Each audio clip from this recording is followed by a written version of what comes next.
Bueno, veamos qué tenemos conectado en este circuito. En primer lugar, este variac que nos va a alimentar el circuito con una tensión variable que está alimentando esta carga que en este primer caso va a ser una resistencia. Entre la fuente, que podemos tomar el variac como tal, y la carga, tenemos conectados tres instrumentos: un batímetro, un amperímetro y un voltímetro. Bueno, vamos a energizar el circuito aumentando la tensión del variac hasta ajustar en el voltímetro 220 volt.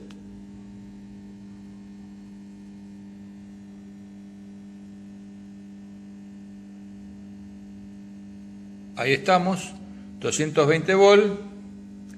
Estamos alimentando esta carga resistiva con una pequeña componente inductiva dada por el arrollamiento del alambre calefactor.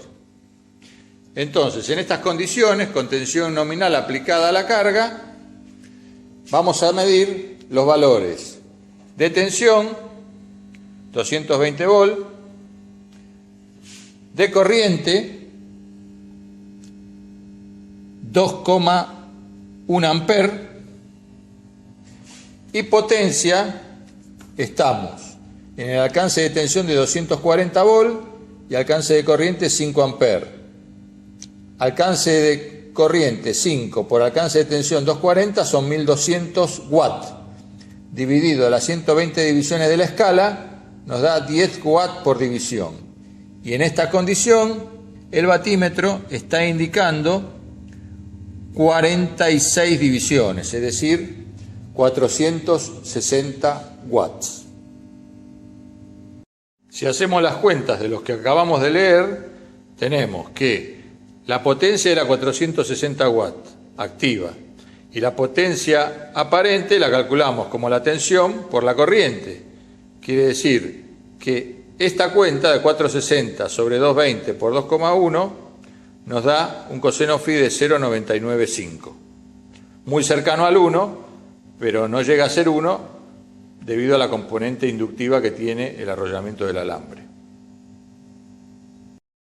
Bueno, hemos cambiado la carga, hemos colocado una carga capacitiva, un capacitor de 22 microfaradios, y vamos a hacer lo propio, igual que hicimos con la resistencia. Vamos a ir aumentando la tensión hasta llegar a los 220 volt. Ahí estamos aumentando y nos vamos a parar cuando llegamos exactamente ahí, 220 volt. En esa condición, la corriente es 1,5 amperes y el batímetro, que es un instrumento que mide potencia activa, lógicamente al tener una carga eminentemente reactiva, muy cercana a los 90 grados, porque el capacitor es un elemento que se acerca a los 90 grados, tiene una indicación, este batímetro, de 10 divisiones solamente.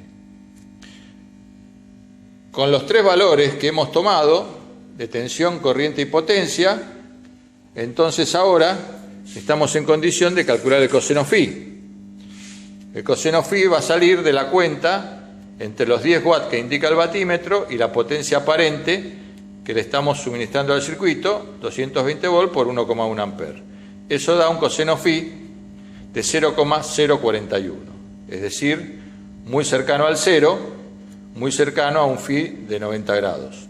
No lo llega a ser, el elemento ideal sí lo tiene, de 90 grados de desfasaje, pero en este caso es un caso real, por lo tanto estamos muy cercanos, pero no llegamos.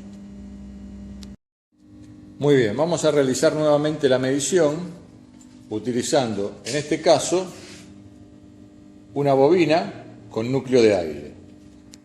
Estableceremos las mismas condiciones que en los casos anteriores, o sea que vamos a ajustar 220 volt tensión de alimentación de la bobina.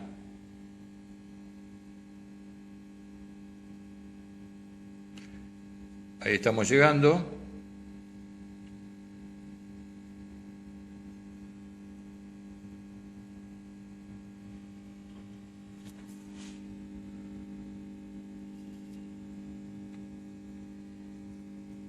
$220 volt, corriente 4,8 amperes y el batímetro, que tiene constante 2 de lectura, está en el alcance de 5 amperes, 240 volt, y en este caso hemos colocado un batímetro de bajo factor de potencia, 0,25. Por lo tanto, lo que se lee en la escala hay que multiplicarlo por 2 para saber el valor en watts. Está indicando 75 divisiones, con lo cual la potencia son 150 watts. Muy bien, si hacemos los cálculos correspondientes para determinar el coseno phi, tenemos que el batímetro nos está indicando 150 watts, 220 volt y 4,85 amperes. Eso nos da un coseno phi de 0,14 de esta bobina con núcleo de aire. En una segunda medición con la bobina lo vamos a hacer introduciendo un núcleo de hierro y vamos a observar en los instrumentos la tensión la hemos mantenido en 220 volt, la corriente ha bajado considerablemente a un valor de 1,4 amperes y la potencia en consecuencia también ha disminuido a un valor de 56 watts. Está indicando 28 divisiones, constante 2, 56 watts. Esto se debe a que al introducir el núcleo de hierro, esta bobina ha aumentado su impedancia y por lo tanto ha disminuido la corriente.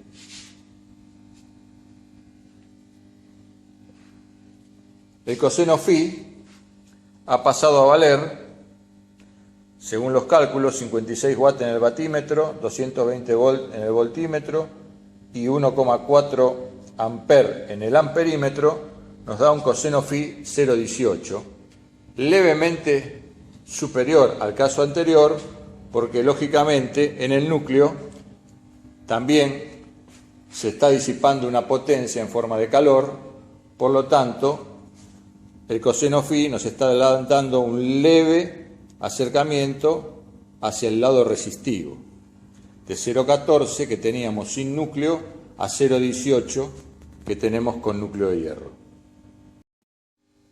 Muy bien, por último, hemos conectado en paralelo un capacitor de 22 microfaradios con la bobina con su núcleo de hierro.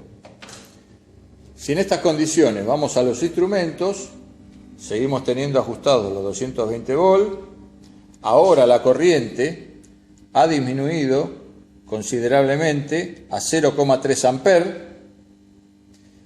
y la potencia activa, debido a que solo hemos introducido el capacitor, que es un elemento que se acerca mucho a lo ideal, se mantiene en la misma indicación que tenía con la bobina con núcleo de hierro solamente conectada, es decir, 56 watts indicados en la escala. Si hacemos las cuentas, en este caso, el coseno phi nos da 0,84. Muy bien, vamos a realizar los diagramas fasoriales. En el primer caso, carga resistiva, tomamos como referencia la tensión, 220 volt, y la corriente nos daba un grado aproximado de 6, levemente desfasada este ángulo φ era de 6 grados, levemente desfasada debido a la componente inductiva, pequeña componente inductiva que nos daba el arrollamiento del alambre. Segundo caso, carga capacitiva. Mantuvimos también tensión 220 volt y en este caso la corriente era de 2,1 amperes aproximadamente con un ángulo de 88 grados. Vamos a tomar un ángulo por aquí, ángulo φ, y esta es la corriente. En este caso el ángulo era de aproximadamente 88 grados.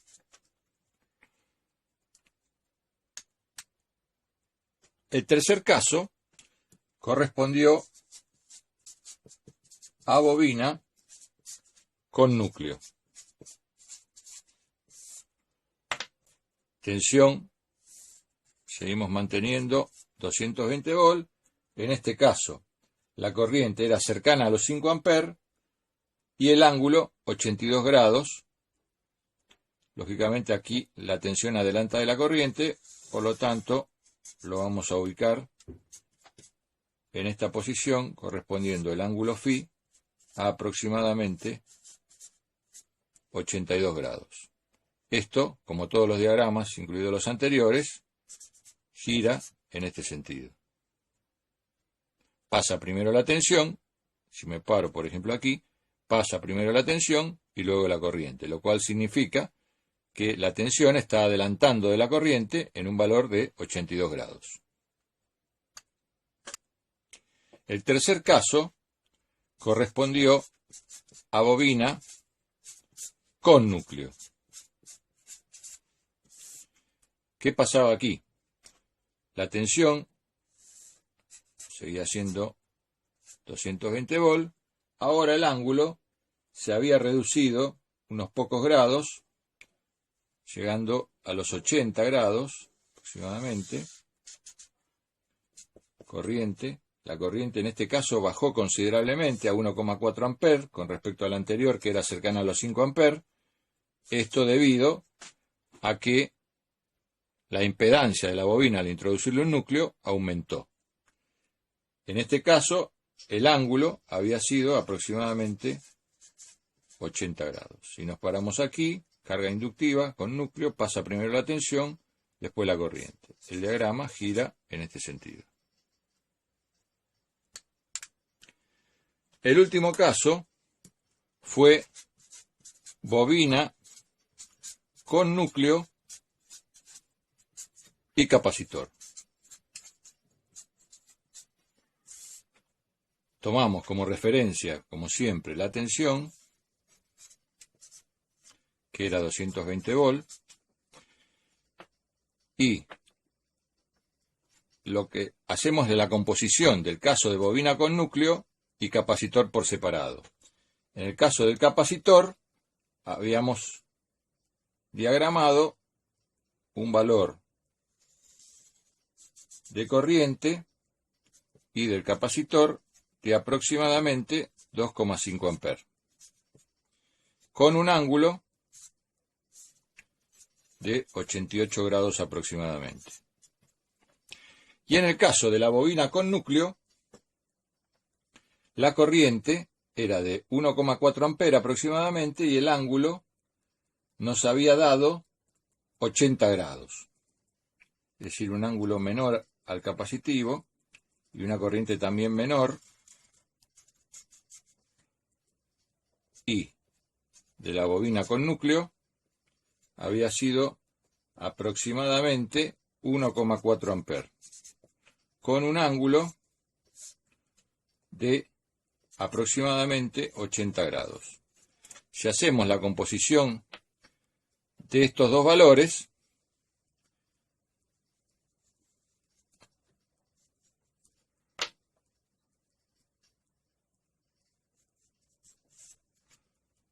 el ángulo resultante, el dibujo está exagerado, tendría que venir aquí, aproximadamente el ángulo va a resultar de 32 grados si lo hacemos en escala, y la corriente era, en el caso compuesto, de bobina y capacitor, de aproximadamente 0,3 amperes.